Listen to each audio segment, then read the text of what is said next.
Welcome back to my channel. This week I'm sharing my very special recipe for marble cake, and these are all the ingredients that you need. I'm gonna start with the creaming method by taking my room temperature butter and some granulated sugar and creaming those until nice and fluffy.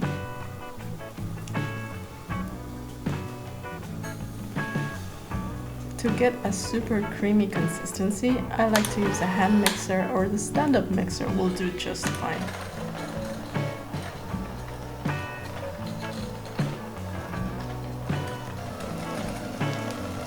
I'm just mixing here at low to medium speed just to get everything nice and fluffy.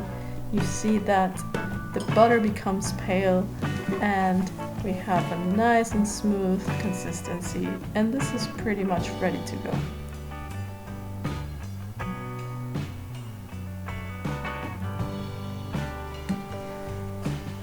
Next, I'm gonna add 2 whole eggs and some vanilla extract.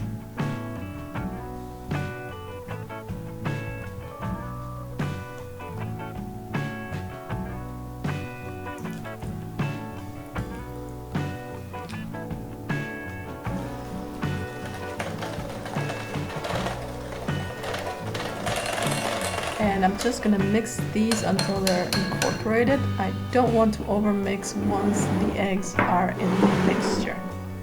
Next up I have my dry ingredients, everything except cocoa powder. And I'm gonna sift these just to make sure that there aren't any lumps. And this also adds an extra layer of airiness to our cake batter. So these are all sifted, and I'm gonna add them to my butter sugar mixture, and I'm gonna alternate my dry ingredients with my wet ingredients. And in this occasion I'm using heavy or whipping cream, and this adds to the richness of the cake. So I start by adding a little bit of the flour. As soon as I see that there's some resistance, I add the liquids, or in this case the cake, and just continue to alternate until it almost comes together. Then you can switch to a spatula. At this point you don't want to overmix your cake batter, so it's better to do it by hand, and I like to use a silicone spatula. This is just to finish mixing all those bits on the side of the bowl, whilst making sure I do not overmix this.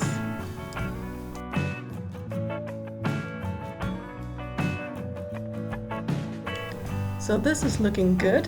I am ready now to get my chocolate part going, and remember, since this is a marble cake, we need to have equal parts of vanilla batter as well as chocolate batter. So I'm gonna weigh out all of this batter and split this in half. For example, I got 600 grams out of this recipe, and I'm gonna split this into 2 300-gram batches. And one of them is already a vanilla batter, so we just need to worry about the chocolate one. And for that, I'm gonna start off by adding some cocoa powder, and cocoa powder tends to clump up, so make sure you sift that through very well before you add it to the batter. Now you can see that the consistency is quite thick, so we can't just add dry ingredients to this. We would have a very stiff batter. So what we need to do is counterbalance this dryness with a little bit of that whipping cream that we just used. It takes about 1 to 2 tablespoons. Just make sure that the consistency is similar to the vanilla batter. And I'm just folding this all in, and you can see that vibrant dark chocolate color already coming through. And voila, we have our 2 batters ready to go. I'm gonna put the batter into piping bags, and this makes for easier handling. I've also buttered and floured my baking mold. I have a very thin loaf pan, and I'm gonna alternate between two stripes, one vanilla and one chocolate.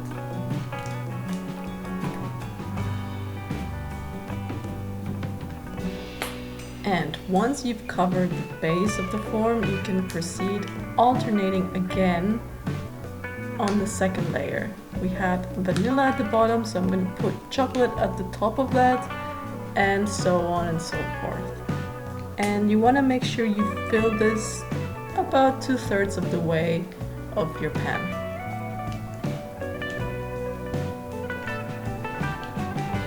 Once I'm happy with the height of the batter, I'm taking a simple toothpick and just swirl it around to create the marble effect. You don't have to be super neat about this. It's a very rustic feel, and that's the beauty of the marble cake, that it's so pretty in the end, no matter what shape. So this is ready for the oven, and through the magic of video editing, voila, here's the finished product.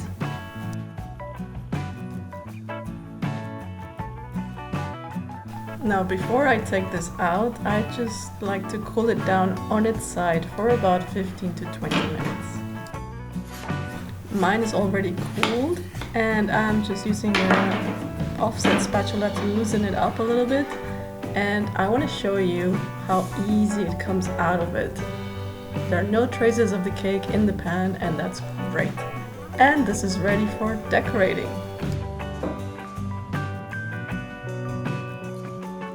As you may have seen already in my channel, I've shared my recipe for a rocher glaze, and this goes extremely well with this cake, so I thought I'll just cover the whole thing in rocher glaze and make it extra special.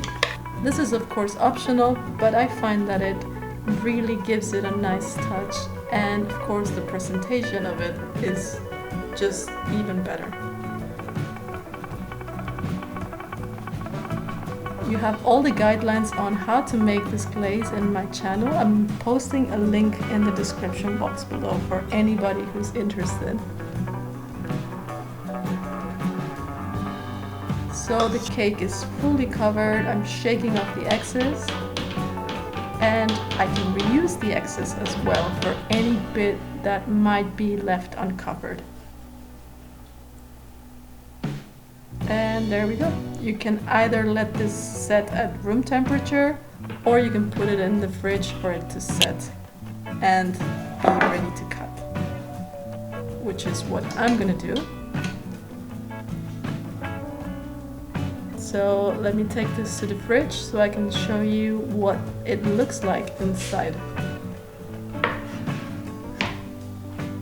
And here you have it. The chocolate is fully set. We can see those almondy bits on top. And I'm ready to slice this just to show you what it looks like inside. And would you look at that pattern? It's just so pretty. You have a very, very intense chocolate color coming from the cocoa powder. This is why I prefer to use cocoa powder sometimes, because you get this super dark chocolate color. You have a really nice browning at the bottom, and it looks even better with that glaze. You can see the crumb is extremely fine as well. It's a really nice cake overall. So I hope you enjoy this recipe. I hope you try it, and if you do, let me know in the comments below, and I'll see you next week with more.